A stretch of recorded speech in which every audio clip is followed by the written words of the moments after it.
we're going to go ahead and replay that. Don't worry, even though it's from a very, very angry person.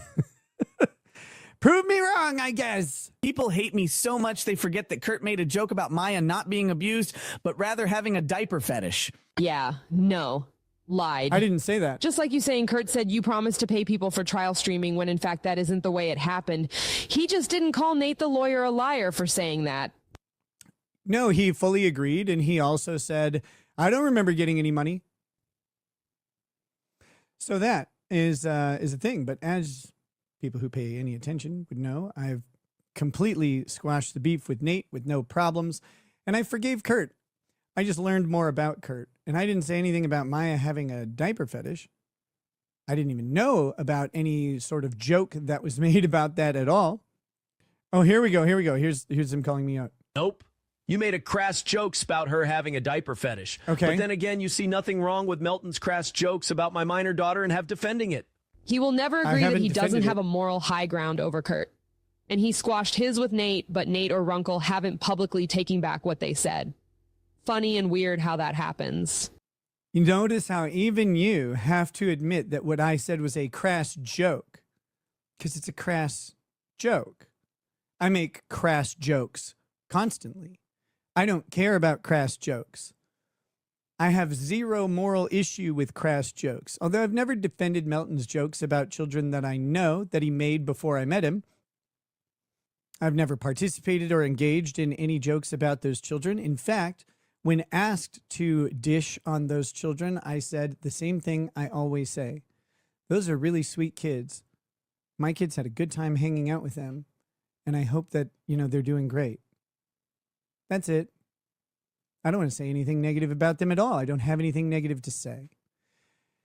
But enjoy your weird fantasy thing ever. Like, if you're fair warning to this channel, if you are here and you are expecting non-crass jokes, get out. Go away. Go away now. Because the crass jokes, they're coming harder than I am. Original Ghoul says, F you, Nick, I'm poor and now I want beef Wellington. Love mushrooms, even the colored ones. Listen, the special kinds of mushrooms, I've tried them. I'm not the biggest fan. They always made my stomach upset. And then while under their thrall and effects of psilocybin or whatever, I would then be paranoid because my stomach didn't feel good and I'm going to explode somewhere. And I won't get into the story fully, but one time I lost my legs, they were completely gone. I didn't know where they were. And that includes my buttocks and anus. And my stomach was upset, and I was really worried that I was going to defecate in some foreign place because I don't know where they went. They were gone. It's a long story. It was actually less than that. I think it was like $3. Soak them in lemon juice for a bit. That helps. I can't do anything like that for a really long time. And so I know there are certain places where they're legal, and that's what I'm talking about. I have no plan on engaging in unlawful activity. But if I'm at a place where it were lawful to consume them again, I might when my probation is over. But I can't even consider anything like that. And I'm not saying I will or plan to or anything. I'm not, like I said, I'm not a big fan of them in general. So please don't misunderstand. I'm just I can't even get into that headspace at this point in time. And I'm really enjoying sobriety.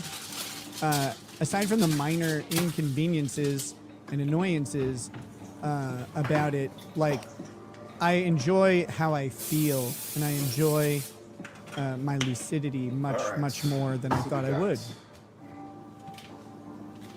And thank you also, Proctologist. For those of you who saying sobriety looks good on you, thank you, I appreciate it. Puff pastry. And if you know anyone in your life who's working through recovery or treatment or sobriety or anything, make sure you let them know that you prefer that sober, if you do, that you prefer that sober side of them, because you don't know what they might be struggling with, even if they're projecting a good feel. Just make sure you reinforce the thing that you appreciate, because some, these chemicals, they get, the way that they work is they convince your brain that everything you're doing is good. And once they go away, your brain has to learn how to experience goodness on its own.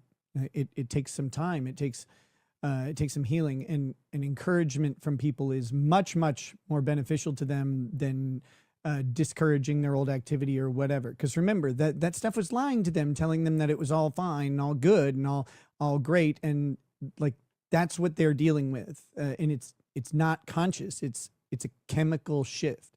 So encouraging them and saying, hey, I really like how you're doing and stuff like that helps people.